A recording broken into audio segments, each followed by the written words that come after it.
My father stood at the head of the table at my sister's engagement party and said, in front of 26 people, "Diane has always been the one who holds this family together. She'll understand." 26 people heard that. My sister's future in-laws. 3 of my father's colleagues. The woman who had been my mother's closest friend for 22 years. They all heard it, and not one of them asked what, exactly, I was being told to understand. My name is Diane Calloway. I am 43 years old. This is the story of how my parents transferred $400,000 of my sister's debt into my name across 14 years, how I made payments on money I never borrowed, and how a bankruptcy attorney named Stephen Hart walked into a federal courtroom and dissolved every fraudulent transfer in a single hearing. By the time my father made that toast, I had already called Stephen. They just didn't know what was coming. I grew up in Garrett, Indiana, in a split-level house with brown carpet that ran wall to wall through every room, and a kitchen that always smelled faintly of dish soap and something overcooked. My parents, Gerald and Ruth Calloway, were the kind of people who described themselves as practical. What they meant was that they made decisions efficiently and explained them to you afterward, if at all. There were 2 daughters. My sister Renee was 4 years younger, and had always existed in a different atmosphere than I did. Not a crueler one. Just a warmer one. When Renee wanted something, the conversation in our house was about how to get it for her.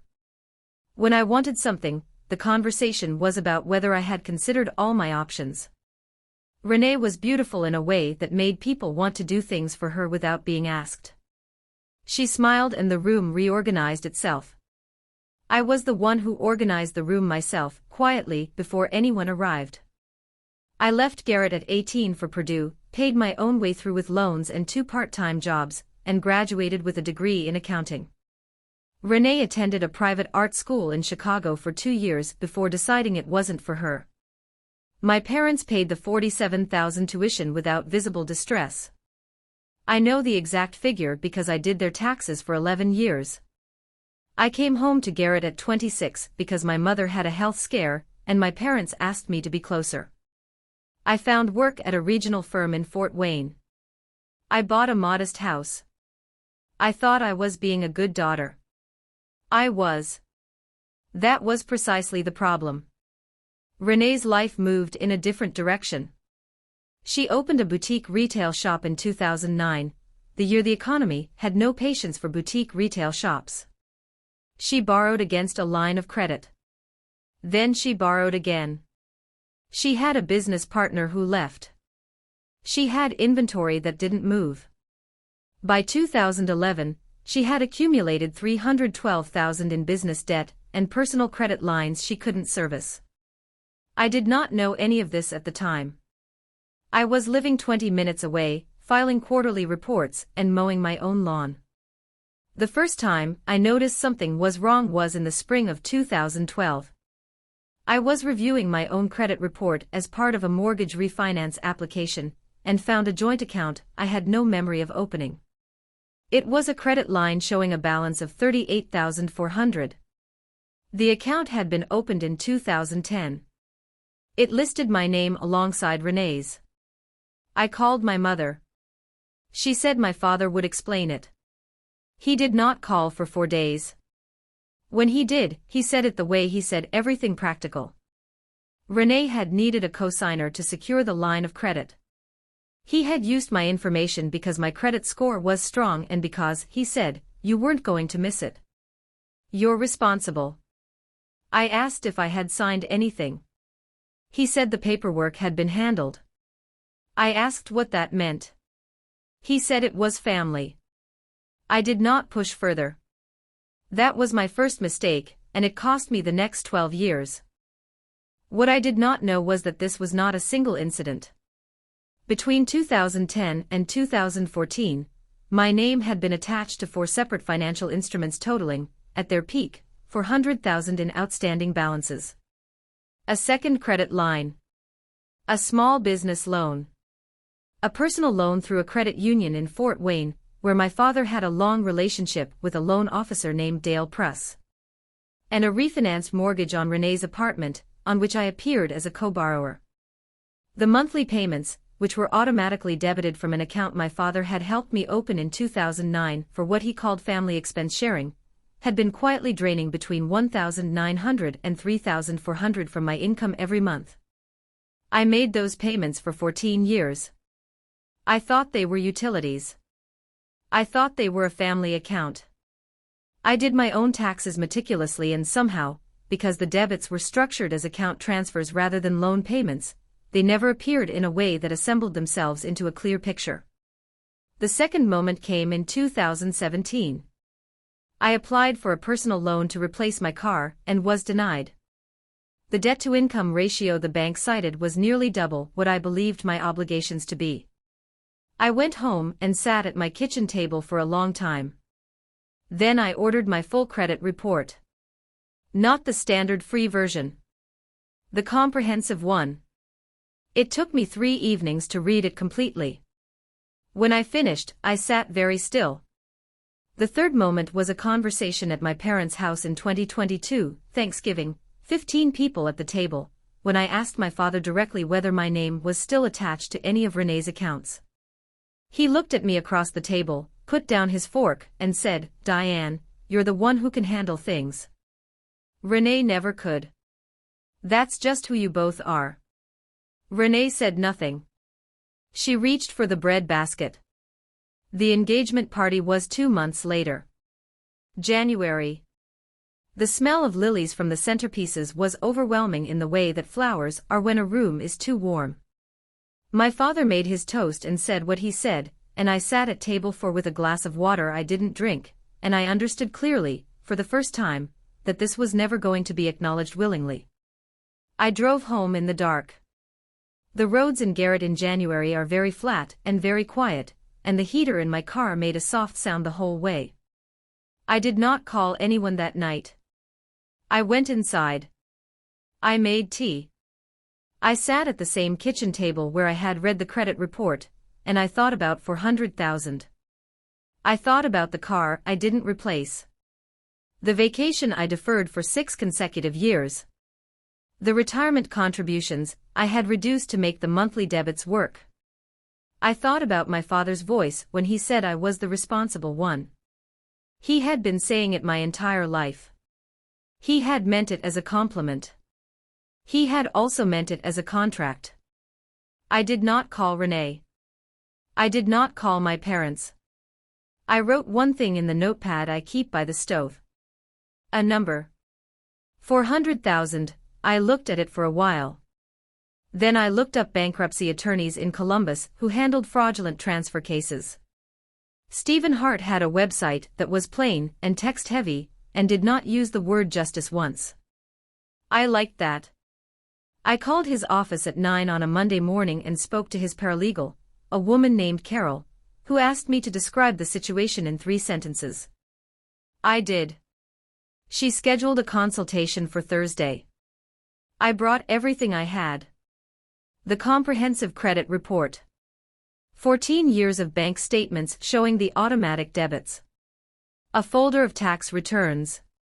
Photographs I had taken of documents at my parents' house over the years, not strategically, just because I was the one who filed things for them, and sometimes photographed pages so I could reference them later. Stephen was in his early 50s, with reading glasses he pushed up when he was thinking and left down when he was certain.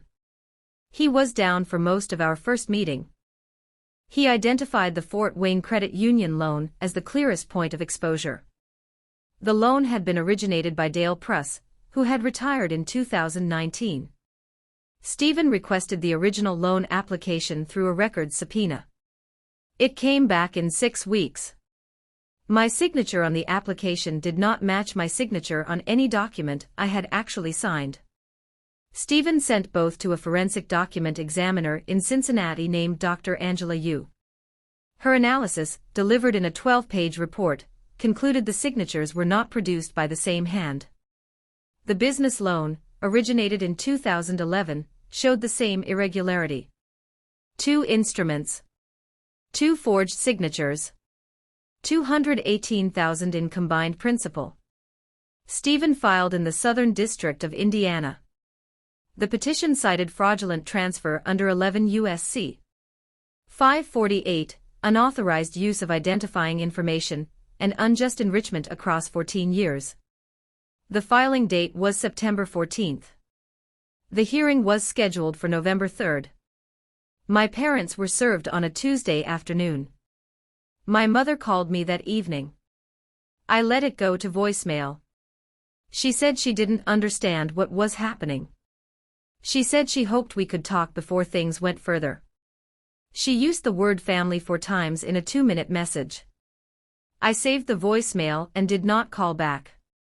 The federal courtroom in Indianapolis on November 3 was smaller than I expected and very quiet in the way that rooms are quiet when the acoustics absorb sound efficiently. My parents sat at the respondent's table with their attorney, a man from Fort Wayne named Carl Briggs who appeared to be working from incomplete information. Stephen presented Dr. Yu's report. He presented the 14-year debit history mapped against each loan instrument. He presented the original loan applications alongside notarized samples of my actual signature from my own mortgage, my car loan from 2008, and my employment contract. Carl Briggs asked for a continuance. The judge, the Honorable Margaret Osei, denied it. She asked my father one question directly. She asked whether I had been present at the origination of the Fort Wayne Credit Union loan. My father said it had been handled as a family matter. Judge Osei looked at him for a moment and then looked back at the documents. My mother's hands were folded in her lap, and she did not move them once during the proceeding. The ruling came 17 days later. Every fraudulent transfer was dissolved. The judgment required full restitution of $400,000, calculated from the first unauthorized debit in March of 2010, plus statutory interest, plus legal fees. Stephen called me the morning the order was filed. He said 2 words, "It's done." I said thank you. We hung up. I stood at my kitchen window for a while. Outside, the yard was the same as it always was. When I finally sat down, I thought about what I wanted to say to my parents. I realized I had already said it. I had said it in the filing. I had said it in every document I handed to Stephen on that Thursday in his office. Sometimes the statement that matters most is the one made in writing, in a room where the other party has no choice but to listen. My father did not attend the hearing. He had a medical appointment he did not reschedule. My mother attended and said nothing in the hallway afterward. She looked smaller than I remembered, in a gray coat I had seen her wear for 15 years. Renee sent a text message 10 days after the ruling. It said, "I didn't know it had gone this far." I read it twice. I did not respond. I do not know what she believed she didn't know, and I have stopped trying to calculate it. Carl Briggs filed a motion for reconsideration on my parents' behalf. Judge Osei denied it in 12 days. My parents made the first restitution payment in February. They are on a structured repayment schedule that will continue for several years. 2 cousins called me. One expressed support. The other said she thought I could have handled it privately, and I told her that I had tried that for 14 years. She did not have a response to that. My father has not called. My mother called once in March and said she missed me. I told her I understood. I meant it. Missing someone and having wronged them are not mutually exclusive, and I am not required to resolve that tension for her. I live in the same house in Garrett. The brown carpet from my childhood is gone. I replaced it with hardwood floors 3 months after the ruling, which I had been planning to do for years and kept deferring. I lost 14 years of payments I will never recover in time. I lost the version of my family that I had quietly hoped existed somewhere underneath the version I actually had. I lost the particular comfort of believing that the people who raised you are, at minimum, operating in good faith. What I gained is a credit report that is entirely my own. A retirement account I am now funding correctly. The knowledge that I held 14 years of records without knowing I was holding them, and that habit, that quiet, methodical, unsentimental habit of documentation was the thing that saved me. I am the person who did her own taxes. Who photographed documents. Who called the attorney on a Monday morning, and described the situation in 3 sentences without crying. I was always the responsible one. They were right about that. They just didn't understand what it would eventually require me to do.